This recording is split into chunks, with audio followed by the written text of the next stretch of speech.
I probably brought it up before, but I'll say it again, I guess. One of the earliest games I remember ever playing that actually truly left me marveled at what video games can do was Megaman X. There was a convenience store right near where I used to live that had a bunch of games that you could rent from there, which was pretty sweet. It's a nice plethora of stuff, though. Most of it I don't really remember. One was I think it was like a Tiny Toons SNES game, some other odds and ends. But the one thing that always drew my attention was the box art for Mega Man X. It always just kept capturing my attention. It looked just so dang cool, and I always brought it home, and I was just truly marveled at like the character designs, the gameplay, the music, just everything about it. As a kid, though, I was pretty bad at the game, so it wouldn't be until like 2009 or something like that when I finally got it on the Wii Virtual Console that I was finally able to fully beat Mega Man X. But despite all that length of time that was between first playing it and when I actually first beat it, it didn't matter. The damage was done. I was already hooked. I was a big fan of just anything that came out of the series, hence why I was also into the Battle Network games, because Mega Man was attached to the name. I didn't really try playing any of the original Blue Bomber stuff, but that's beside the point. Now, why do I bring this up now? Well, I mean, Mega Man X Dive was just released internationally now, and I've just been having a whole lot of fun with it, but it's kind of left me feeling a little bit guilty in a way, because, well, the first X game was the only one that I've ever beaten. Heck, I've got the Legacy Collection for Mega Man X as well as the Zero and ZX games, since I have played Mega Man Zero 2 before. But other than that, those are the only two games that I played out of these two collections, and they've just been sitting there forever and ever. But now after playing X Dive, well, it's got me feeling in the mood. So I decided that why not, I'll just start playing through some of these things and see what all the hubbub is about. And you know, hopefully I'll still make it insightful and or entertaining and or a video in some sense. So let's dive right in and take a look at the first game in the series, Mega Man X.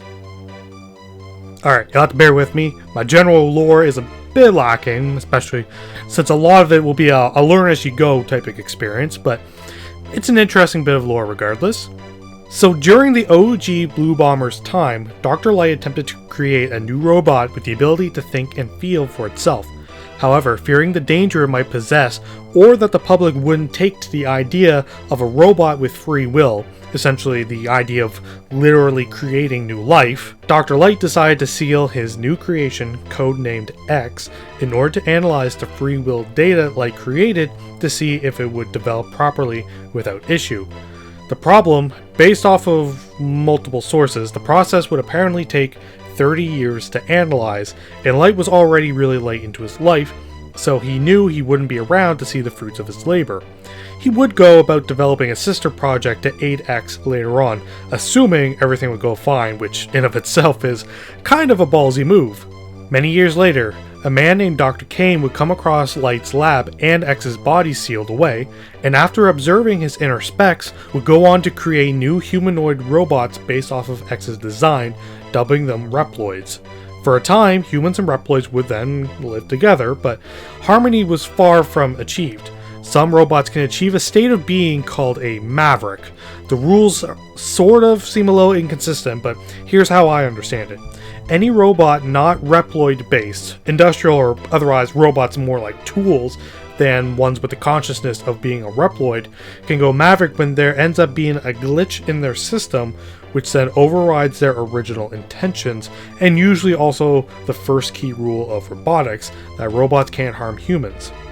As for Reploids, they can go Maverick by the previously mentioned instance, but more specifically are labeled Mavericks when they just start committing general crimes, where we would label a human a criminal, a Reploid is a Maverick, you know, that kind of sense. To combat them, a special task force of Reploids were formed to hunt Mavericks, dubbed Maverick Hunters. Clever. Now, one of the top Maverick hunters at the present time, named Sigma, inexplicably goes Maverick, lets free a notorious Maverick that was imprisoned named Vile, and goes about causing absolute anarchy, including nuking a nearby city, all in a weird pursuit to understand the potential Megaman X is able to have after being told of his limitless potential by Dr. Kane. I guess Sigma is set to whiny, jealous bitch settings. Silly old car! Silly! Megaman X would then enlist with the Maverick Hunters, working alongside another Reploid named Zero, one of the top-ranking Maverick Hunters amongst the group. And yeah, I'm getting a lot of this based off of the Deus Sigma short from Maverick Hunter X, the remake of Mega Man X on the PSP. It's a nice bit of lore recap and slight character development that we wouldn't see anywhere else, even if it does technically retcon Dr. Kane a bit, since it's heavily implied that Kane dies during the bombing that Sigma unleashes in the short. Yet Kane is at least alive in-game during X2, but honestly, in the grand scheme of things, it largely doesn't matter. But that's a setup to the X universe, so let's boot it up and get into the game proper.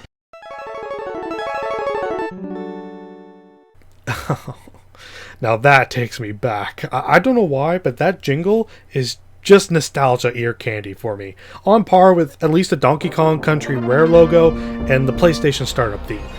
And then we got the startup screen with Light's memo on X, then his specs. Sweet Jesus, that's a lot of terabytes.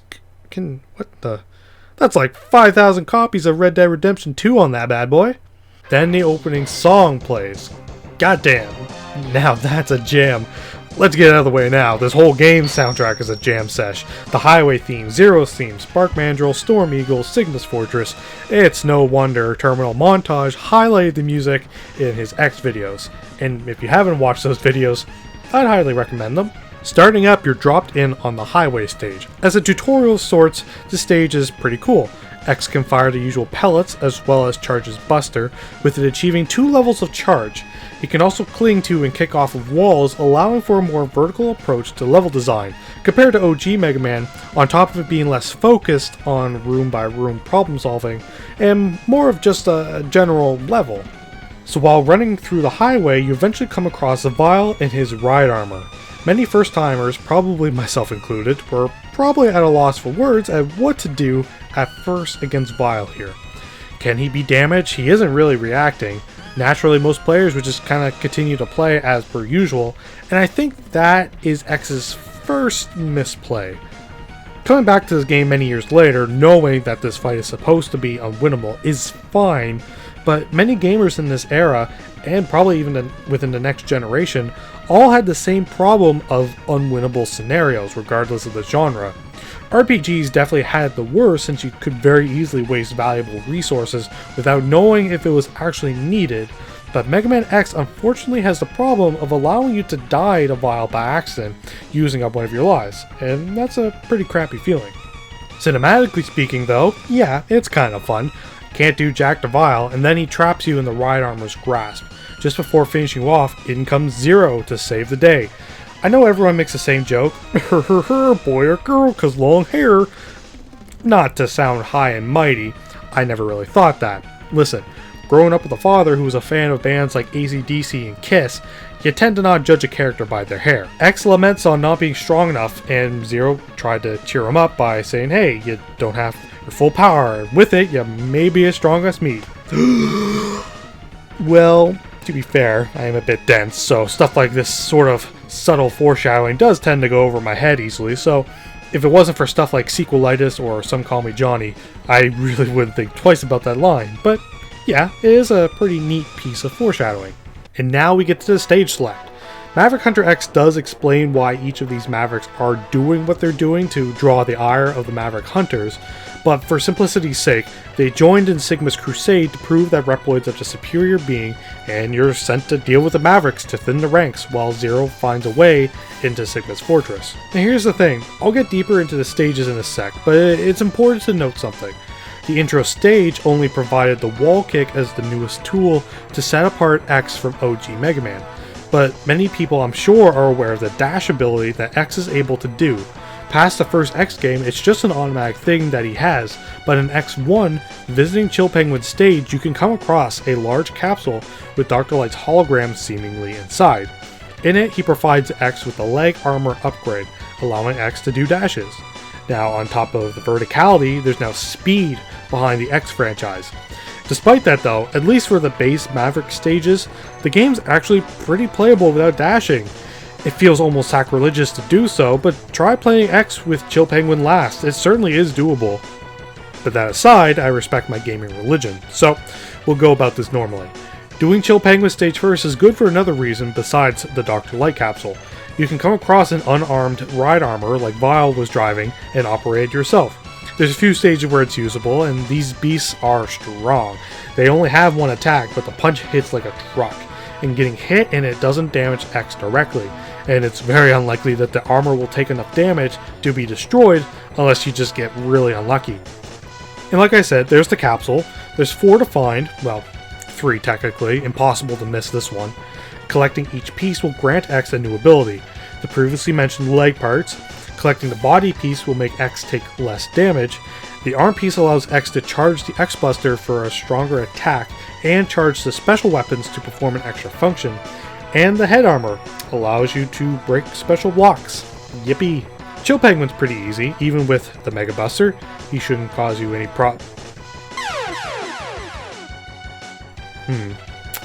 Guess I'm a little rusty. Point still stands though. Chill Penguin's not too bad, even without his weakness. With Shotgun Ice in hand, next up is Spark Mandrill, the first stage with an absolute banger theme. Like I said, they're all good, but Sparky's is great. Following weakness order, Spark Mandrill stage will have your next collectible to acquire. X's health bar looks pretty tiny, eh? Well, Heart Tanks will increase it slightly, 1 in each stage. Just gotta get it here and first try, baby! Hey there, Manny! Spark Mandrill is probably the first in the line of super manipulatable, yeah, that's a hard word to say, Mavericks in this series. Shotgun Ice in rhythm, and he can't do jack. What the hell was that? Oh jeez, I lost the Spark Mandrill. Getting the Electric Spark from him, you're now off to the Gallery and Armored Armadillo. Much like the Heart Tanks, your final collectible is here. Baiting the mole borer to come out before fully landing here, if you go in the hole where it came from, you can collect a sub-tank. Collecting health while you are at full health will instead fill these up so you can use them when you're in a pinch. A full tank will fill you up around the same amount as the base health bar, so don't expect a full fill with a bunch of heart tanks collected. Speaking of which, you can collect another heart tank here by a less than ideal method. You can destroy the mole borer the second go around, but you need to do it quick enough before it destroys the wall, enough for you to not be able to jump up there. Or, you can just drop in front of it. Normally, Flame Mammoth or Storm Eagle's weapon would do wonders against it. If you're fast enough with the Buster, it can still die beforehand.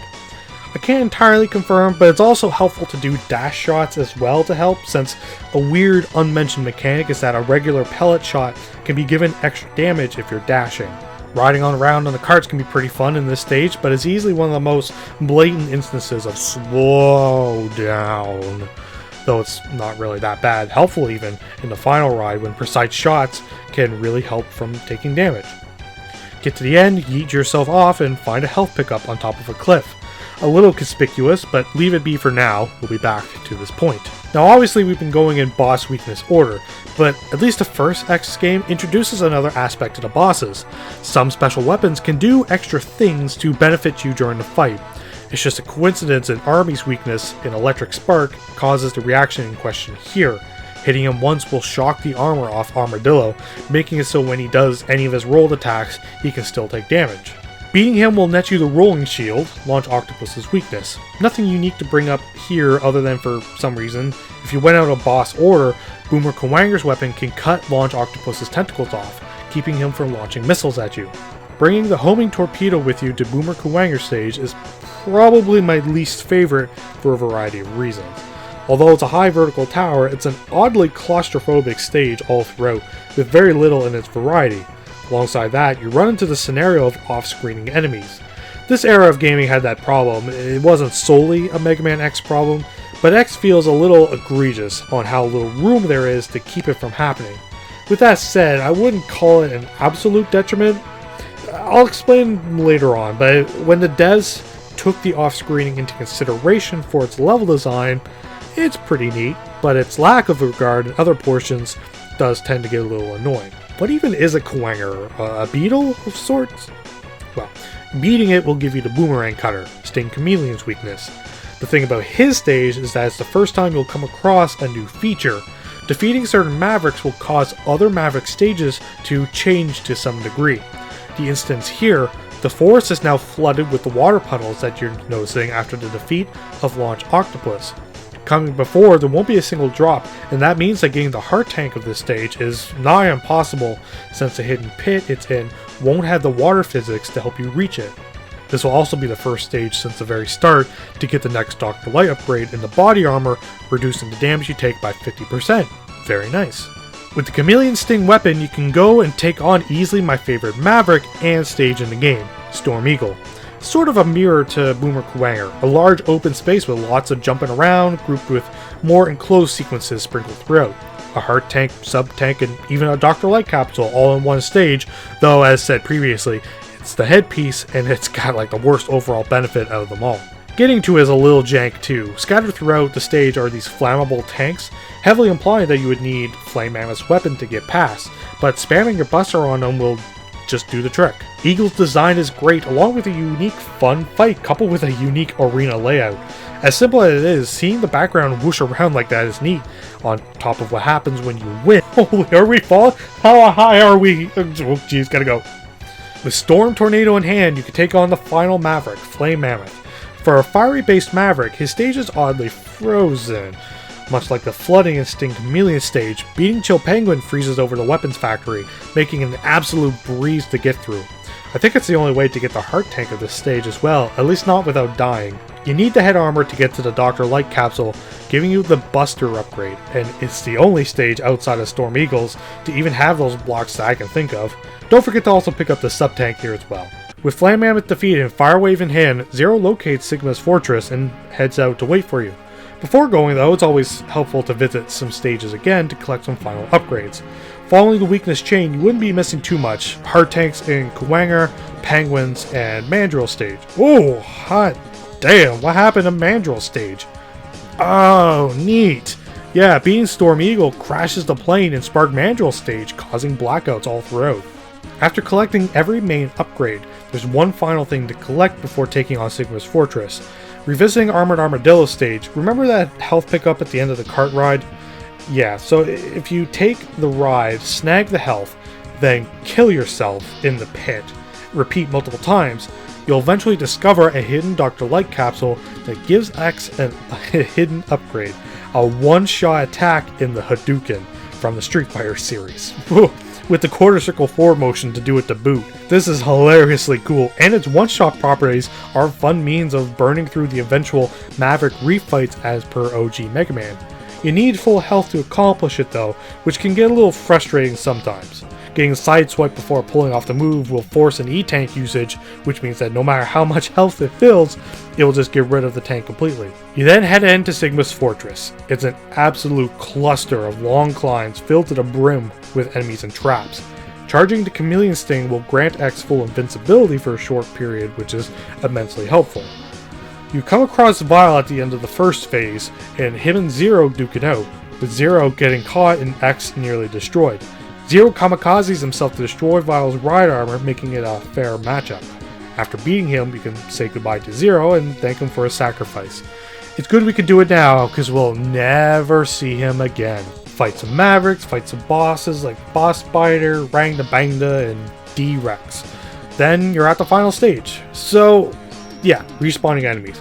Off-screen respawning was a little much, but here in the final stage, you can come across a long shaft you have to climb with these vents that have these worms that pop out of them. A charged rolling shield gives X an on-hit shield, and these worms die in one hit, and also have a high chance of dropping health, allowing you an easy means of refilling your sub-tanks. By this point, lives also just don't matter since they also drop frequent enough, but that's besides the point. Head up to the top for the final fight. First phase is against Sigma's pet, Velgarder, I think? Yeah, something like that. Then Sigma decloaks and whips out his not lightsaber to hop around. This one's kind of easy, though a little clunky if you try to aim a good old-fashioned Hadouken. And after that, the final phase. Sigma morphs into this thing. I know the joke's already been made, but first was old Rangity Bangity, then Sigma's little head on this big thing. It's just odd. It's like the game's trying to tell me Sigma's full of himself or something. It's a tough sequence of fights to remain unscathed, and even with the body armor, Final Phase Sigma hits hard. But with enough patience, you can get it down. X escapes the falling fortress and ponders on the cliff. Why must this fighting go on? A query he will continuously ponder for the end of time. And that's basically it. So yeah, Mega Man X, despite it being a side-scrolling shooter type, simplistic platformer, it's got a lot of meat on its bones for not being an RPG. There's lots of replayability, there's lots for you to do. There's many reasons to come back and try playing through this thing, so I can definitely appreciate it for that. And just the gameplay itself is so tight. The graphics are great, the music's fantastic, it's just great. And if you've never played a Mega Man X game before, or even just a regular Mega Man game, I'd say X1 is definitely a good place to start. You can find it pretty much anywhere. You can get on the Wii U Virtual Console. It's on the Legacy Collection, multiple ones technically. There was also the one way back in the day. It's on the SNES Mini if you manage to get one of those. Yeah, it's just a great game. So hopefully the sequels will leave as good of an impression on me as the first one has done. But anywho, thank you all so much for watching. If you like what you saw, click right up there to check out some of my other videos that I've done. Or, if you really feel like it, click right up there to subscribe. And also, if you really feel like it, I'll leave my Twitter link down below. I know I don't post a whole lot, but I'm trying. I'll figure something out, and I usually do at least get updates on there in case you want to check that out too. And until next time, guys, I will see you all later.